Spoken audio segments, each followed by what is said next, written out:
Nandito tayo dumaan sa bike lane. Yan, sana hindi tayo mahuli rito. Kamuti, kamuti. Whoop, whoop. Yan yung mga, yung bang nangamuti ka na nga, tapos biglang may kumamuti pa sa'yo. Nabalitaan nyo na ba? Yung mga nanonood kayo ng balita, no? Ang ating Supreme Court ay yun nga, naglabas ng desisyon na local LGU ng mga traffic enforcer ay bawal na daw manikit. So yun, pero wag tayo magbunyi mga kamote.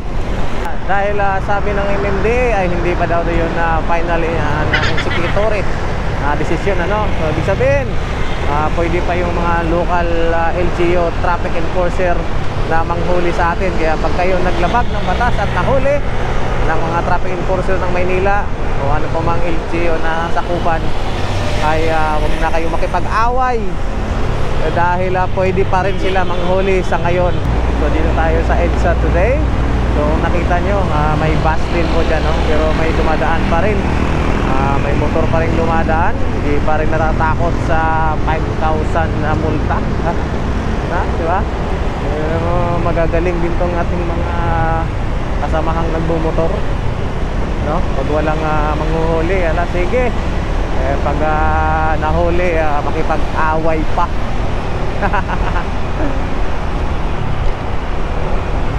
Dito tayo sa underpass ng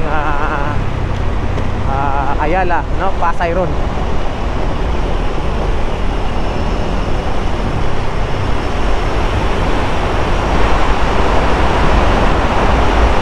Ilalim po ito mga kada ng Ayala underpass, ano? Sa EDSA Makati. Yan. Madilim at mainit dito sa ilalim. Dito tayo dumaan sa bike lane. Yan, sana hindi tayo mahuli rito. Yan si ate nagwawalis. Excuse me ate.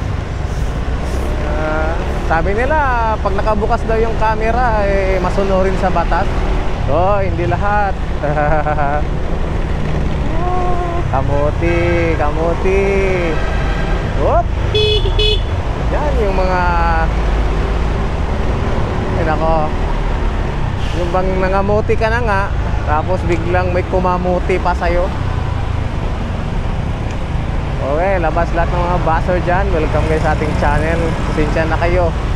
Sabihin hindi dahilan ng traffic para mga mote. Pero parang pinapayagan naman yata dito sa bike lane. Kasi marami naman dumadaan. So nakisabay lang tayo, no? Mas okay dumaan sa bike lane, medyo mababa ang multa. Wag lang doon sa wag lang doon sa bus lane. Instant 5,000 'yun, ano. So 'yun. Tapos pag nahuli doon makipag-away pa. Yun, nabalitaan niyo na ba? Yung mga nanonood kayo ng balita, no?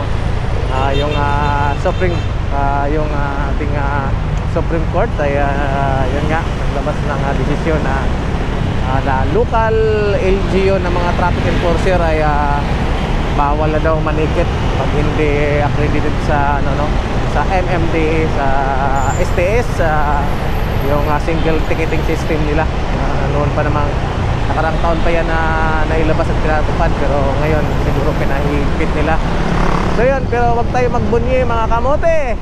Dahil sabi ng MMDA ay hindi pa daw yun final executory desisyon, ano. So ibig sabihin, pwede pa yung mga local LGU traffic enforcer na manghuli sa atin. Kaya pag kayo naglabag ng batas at nahuli ng mga traffic enforcer ng Maynila o ano pa mang LGU na sakupan, ay huwag na kayo makipag-away dahil pwede pa rin sila manghuli sa ngayon.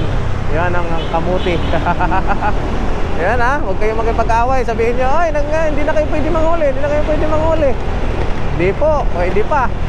Pwede pa sila manghuli, sabi ng MMDA, ano. At saka sa tingin naman natin, ikaw, sa laki ng Metro Maynila, kaya ba ng MMDA panindigan na sila lang manghuli? Di ba? Hindi nila kaya kasi konti lang sila, no? Kaya yung mga kamuti dyan at yung mga lumalabag sa batas trapiko, huwag kayo magbunyi. Huhulihin pa rin kayo sa mga local enforcer natin dito sa Kalakhang, Maynila. Yan. So yan ang ating information natin. Huwag tayo makipag-away. Kung lumabag ka, tumanggap ka ng huli at matikitan. Pero siyempre, kailangan dyan, pagalingan naman ang diskarte dyan. Pag alam mo may kasalanan ka talaga, di makipag-usap ka ng mahinahon. Kasi may ibang mababait naman na enforcer na pwede kang pagbigyan. Hindi lahat ng enforcer take it agad. Na-experience na natin yan. Marami namang prove na may mga enforcer din na pwedeng pakiusapan. Yan. So nandito na tayo sa Guadalupe, Tulay. Yan. So ang susunod nito ay Buni. Yan. Buni station ng MRT. So medyo flow naman yung traffic. So dyan may mga barrier dahil bus lane po yan. Kahit pa paano, nabigyan ko kayo ng information sa mga hindi mahilig manood ng balita at hindi pa alam. Okay, makipag-away ha. Maraming salamat sa mga sumusuporta. Sana suportahan nyo yung ating channel. Nandito na tayo sa Ortigas mga kada. Yan, naakyat tayo ng tulay dito. Ito po yung makasaysayan, kasama sa ating kasaysayan ang lugar na itong Ortigas. Pag may mga rally-rally, yung yan, so yun, yung isang paakyat na yan mga kada ay papuntang San Juan. San Juan Green Hills. Yan. Ito ay diretso lang. So ito ay ito ay diretso ng monumento. Yan, EDSA. Yan, yung makita nyo itong lugar na ito mga kada ay ito po yung EDSA Shrine. Yan, kabandang kanan natin. Yan. So pag may rally yung EDSA nung araw ay napupuno po ito ng mga tao,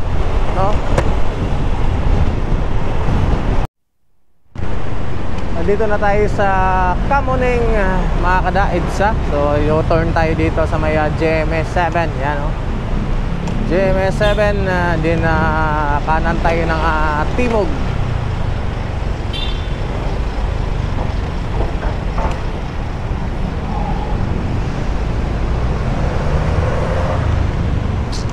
Yan, nandito na tayo sa Timog Avenue mga kada. So malapit na tayo rito. Yan po ang GMS 7. So nandito po yan sa Kamuning EDSA corner Timog Avenue sa Quezon City. Maraming salamat sa inyong suporta mga kada. Salamat, thank you. Hanggang dito na lang ating ride vlog. Yung ang ating episode ngayong umaga. Opya. Mahirap talaga makipagsabayan sa bus, kaya mauna ka na. So yan, hanggang dito na lang mga kada. Maraming salamat. Thank you sa suporta. Subscribe sa mga bago dyan. Sa mga baser, shout out sa inyo lahat. Thank you. Magandang umaga.